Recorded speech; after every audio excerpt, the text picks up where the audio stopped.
And joining us from Capitol Hill is Iowa Congressman Steve King. He's one of the 28 Republicans to vote against the budget compromise. Congressman, good morning. And let's begin with why you voted against this. Well, I've taken this stand all along for a year that if Republicans win the majority, we must first vote to repeal Obamacare and then use all of our leverage in every appropriations bill to cut off the funding that would be used to implement or enforce it. Two federal courts have found it unconstitutional. The White House is delaying the Supreme Court review of this while tens of billions are spent implementing a piece of legislation that America has rejected, and I believe the Supreme Court will also reject. And I thought we should have used our leverage in order to cut off all funding to Obamacare. Given that viewpoint, do you think that Speaker Boehner has failed you?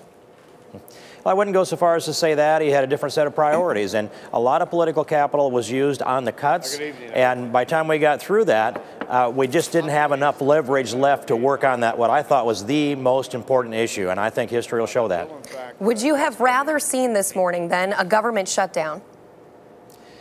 In the long run, we needed to be able to face a government shutdown and hold our ground. It's worth it. That's $2.6 trillion in outlays the first full 10 years of Obamacare.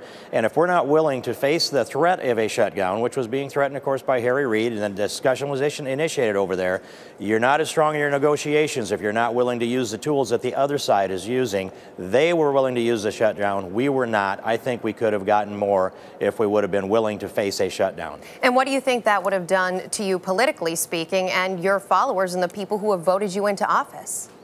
I think that would have been sorted out in the court of public opinion. There would have been an intense public discussion like there was in '95. Public opinion actually sorts that out. They get a hold of their members of Congress who get a hold of their leaders, and over time, some people decide to change their position because of the pressure. That would have been decided, but I think the American people would have sided with us.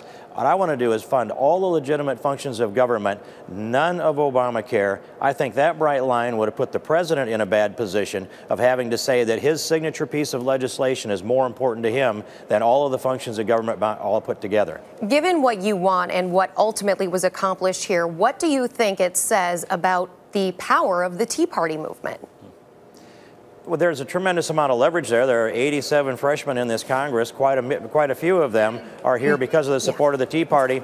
I think we'll see the next vote a little bit stronger Tea Party, and then they've got to be engaged with the members of Congress in a personal way.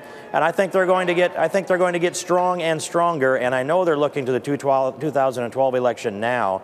So we will see as the days and weeks and months unfold. This is not a one-shot deal. They know it, and of course we all know that. Well, it's absolutely not a one-shot deal. And when it comes to the 2012 budget, what do you think people can expect? And is the fight potentially going to be even harder and more destructive than the one that we just saw transpire? You know, that's something that concerns me a lot about this, that you always want to use the highest leverage point to be able to achieve your most difficult goal. And so as we move forward, the Ryan budget will be debated, but it doesn't have the force and effect of law, so it's a debate point.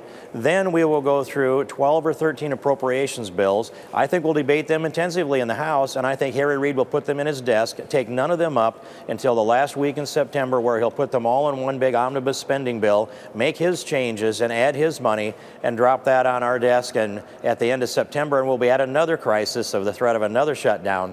But that's only the debt ceiling and the end of this fiscal year are the only two leverage points now in this 112, the first term of the 112th Congress. Congressman King, thank you so much for joining us. Thanks for having me. Good morning.